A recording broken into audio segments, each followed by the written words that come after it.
बाल गोविंद भगत पठन सामग्री और भावार्थ चैप्टर 11 क्लास 10 हिंदी।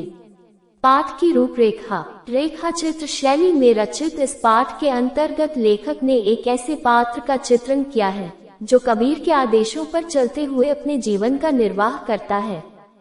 ग्रामीण परिवेश को चित्रित करने के साथ साथ इस पाठ में ग्रामीण संस्कृति को भी प्रस्तुत किया गया है। बाल गोविंद भगत के बाह्य व्यक्तित्व से ये भी बताने का प्रयास किया गया है कि सन्यासी जीवन का आधार बाह्य व्यक्तित्व ही नहीं अपितु मानवीय सरोकार होता है। बाल गोविंद भगत के माध्यम से लेखक ने सामाजिक बुराइयों एवं रूढ़िवादी सोच पर प्रहार करते हुए मानवीयता की भावना को प्रतिपादित करने का प्रयास किया है। लेखक परिचय। रामवृक्ष बेनीपुरी आधुनिक युग के निबंधकार हैं।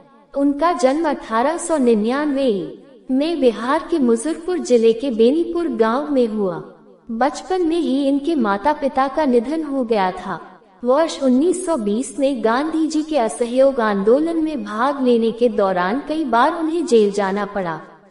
अपना जीवन यापन करने हेतु वे साहित्य कार्य में लग गए एवं बालक, युवक, योगी, नई धाग, जनवाणी, जनता आदि कई पत्र पत्रिकाओं का संपादन किया। रामवृक्ष बेनीपुरी ने कहानी, उपन्यास, नाटक, निबंध आदि गद्य विधाओं में लेखन कार्य किया। उनकी महत्वपूर्ण रचनाएं अम्बपाली नाटक, माटी की मूर्तें, रेखा चित्र, चिता के फूल, कहानी, पैरों में पंख बांधकर, यात्रा वृतांत आदि उल्लेखनीय हैं। उनकी शैली सरल, सहज या चित्रात्मक है। विशिष्ट शैलीकार होने के कारण उन्हें कलम का जादूगर कहा जाता है। उनका देहावसान वर्ष 1968 में हो गया था। पाठ का सार। बाल गोविंद भगत का बाह्य एवं आंतरिक व्यक्तित्व। बाल गोविंद भगत लगभग 60 वर्ष के मंझौले कद के गोरे चित्ते व्यक्ति थे। उनके बाल पक चुके थे अर्थात सफेद हो गए थे। वो बहुत कम कपड़े पहनते थे। कमर पर एक लंगोटी मात्र और सिर पर कबीर पंथियों की सी टोपी लगाते थे। वो कबीर को ही अपना साहब मानते थे, उन्हीं के गीतों को गाते और उन्हीं के आदर्शों पर चलते थे। वो कभी झूठ नहीं बोलते थे और सबसे खरा व्यवहार करते थे। इसका अर्थ यह नहीं है कि वह कोई साधु थे। उनका एक बेटा और पतोहू पुत्र वधू थी।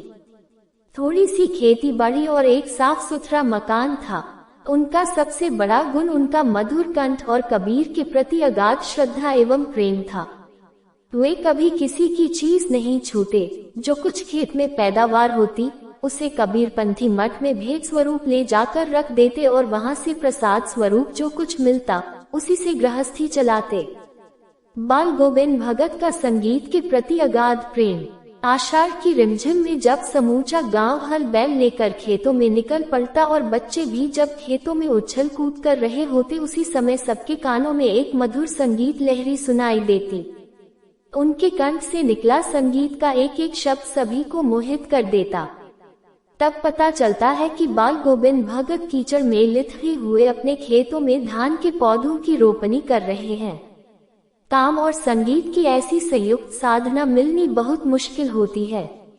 भादों की आधी रात में भी दादुरों मेढक की टर से भी ऊपर बाल गोविंद भगत का संगीत सुनाई पड़ता है। जब सारा संसार निस्तब्धता में सोया होता है तब बाल गोविंद भगत का संगीत सभी को जगा देता है। कार्तिक में बाल गोविंद भगत की प्रभातियां प्रातःकाल में गाया जाने वाला गीत प्रातःकाल में ही आरंभ हो जाती है। माघ में दांत किटकिटाने वाली भोर में उनकी अंगुलियां खंजरी ढफली के ढंग का परंतु आकार में उससे छोटा एक वाद्य यंत्र पर चलना आरंभ कर देती हैं और गाते गाते वह इतने जोश में आ जाते हैं कि उनके मस्तक पर श्रमबिंदु चमक पड़ते हैं। गर्मियों की उमस भरी शाम में मित्र मंडली के साथ बैठकर संगीत में इस प्रकार लीन हो जाते थे कि उनका मन तन पर हावी हो जाता था अर्थात वे सब गाना गाते गाते नृत्य भी करने लगते थे। सुखदैक से ऊपर बाल गोविंद भगत का चरित्र। बाल गोविंद भगत की संगीत साधना का चरम उत्कर्ष उस दिन देखने को मिला जब लोगों को ये पता चला कि उनका पुत्र बीमारी के बाद चल बसा। लोग जब उनके घर पहुंचे तो देखा कि भगत ने मृत पुत्र को चटाई पर लिटाकर एक सफेद कपड़े से ढक रखा है तथा उस पर कुछ फूल और तुलसी दल बिखेर दिए हैं। उसके सिरहाने एक चिराग जलाकर आसन जमाए हुए गीत गाए जा रहे हैं। पतोहू को भी रोना भूलकर उत्सव मनाने को कह रहे हैं, क्योंकि आत्मा परमात्मा के पास चली गई है, जिसका शोक मनाना उनकी दृष्टि में व्यर्थ है। बाल गोविंद भगत कोई समाज सुधारक नहीं थे, किंतु अपने घर में उन्होंने समाज सुधारकों जैसा कार्य किया। अपनी पतोहू से अपने पुत्र की चिता को आग दिलाई। श्राद्ध की अवधि पूरी होने पर पतोहू के भाई को बुलाकर उसके साथ भेजते हुए कहा कि इसका पुनर्विवाह कर देना, अभी यह जवान है। पतोहू के माय के न जाने की जिद करने और यह कहने कि मेरे जाने के बाद आपके खाने पीने का क्या होगा, किंतु वे अपने निर्णय पर अटल रहे। बाल गोविंद भगत की मृत्यु भी उनके व्यक्तित्व के अनुरूप शांत तरीके से हुई। करीब 30 कोस चलकर वे गंगा स्नान को गए और वहां साधु सन्यासियों की संगत में जमे रहे। उन्हें स्नान की अपेक्षा साधु सन्यासियों की संगत अधिक अच्छी लगती थी। वहां से लौटकर उन्हें बुखार आने लगा। इस पर भी उन्होंने अपना नित्य नियम दोनों समय का गीत, स्नान, ध्यान और खेती बाड़ी देखना इत्यादि नहीं छोड़ा। लोगों ने नियमों में ढील देने को कहा तो हंसकर टालते रहे और शाम को भी गीत गाते रहे, किंतु उस दिन उनके गीतों में वह बात नहीं थी। अगले दिन भोर में भगत का गीत न सुनाई देने पर लोगों ने जाकर देखा तो वह स्वर्ग सिधार चुके थे। ये वीडियो शिक्षा वाइन्स एप्लीकेशन में भी है, लिंक डिस्क्रिप्शन में है, डाउनलोड कर लीजिए।